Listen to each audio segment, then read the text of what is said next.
Story 1. I was just 9 years old when this happened. I was home alone one evening, playing video games upstairs in my room. My mom had gone out for grocery shopping, and I knew she'd be back soon. The house phone started ringing, which was unusual since I was the one to answer it when home alone. The caller ID showed it was from my mom's cell phone. The voice on the other end sounded like my mom, but something felt off. She asked me to come outside and help with the groceries. Her use of the word sweetie felt strange, and I hung up without answering. The phone rang again, and it was my mom's number once more. This time, the voice was different. A man claiming to be my dad, who had passed away when I was just 3. Panicked, I ignored the call and went into the kitchen to wait, thinking it might be my mom playing a prank. Then, there were knocks at the front door. A man's voice called my name and claimed to be my dad. The door handle jiggled as he tried to get in. I hid in the bathroom and called 911. The operator advised me to stay put until the police arrived. The man outside tried every window and door, attempting to gain entry. Thankfully, they gave up before the police arrived. The police searched the house and surrounding area but found no one. When my mom returned, she was distraught and called the police again to report her stolen phone. We never found out who was behind the terrifying incident or how they knew so much about our family. It was a chilling experience that left us all shaken and more cautious. Story 2. Honestly, when my friends and I rented a beach house in Florida, I never could have expected how things would turn out. The 4 of us crammed into a car for the drive down. The house was right on the beach, nestled on a road that had the bay on one side and the beach on the other. The houses were spaced out, giving us a sense of privacy. The interior of the house was modest but clean. The living room opened up to a deck with an amazing view of the beach. We spent hours on the beach, playing in the water and throwing a football around. We even spotted an older couple further down the beach, but otherwise it was just us. After dinner and a night out, we returned to the house.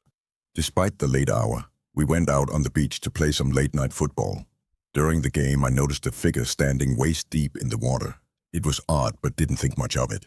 Later, as we sat on the deck, I noticed the same figure on the beach, standing still and facing our direction. It was creepy, but we tried to ignore it.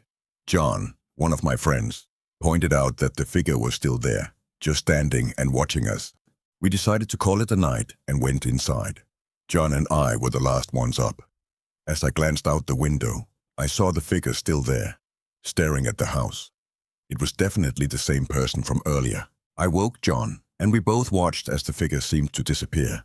We tried to sleep but couldn't shake the feeling that someone was still outside. Eventually, we all woke up to knocks on the window. We never found out who was watching us that night. The next day, we spoke to neighbors who shared their own creepy encounters. We spent the rest of our trip on edge, and while nothing happened the following night, the experience left us all shaken. Story 3.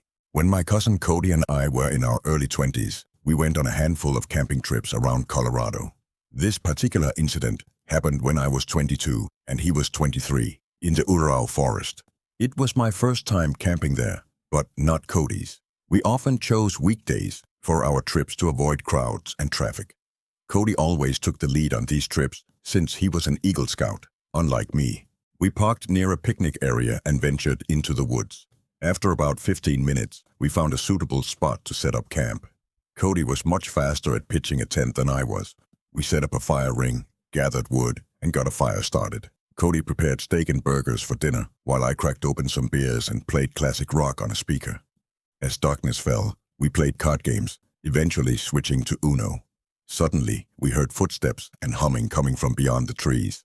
It was eerie, but Cody dismissed it as probably just someone passing by. Soon after, a stick was thrown into our campsite, making us jump.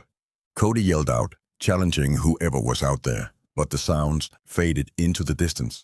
We considered moving but decided against it due to the darkness and potential risks. As the night progressed, we heard strange noises like breaking branches that didn't sound like any animal. We decided to take turns keeping watch. When it was my turn to sleep, I woke up to a head peering into my tent. Thinking it was Cody waking me for my turn, I spoke, only to have the head vanish and realize Cody was fast asleep in his tent. The experience left me shaken.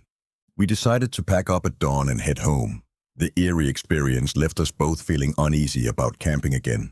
Cody has since reached out about future camping trips, but I've been hesitant to return to the wilderness after that chilling night.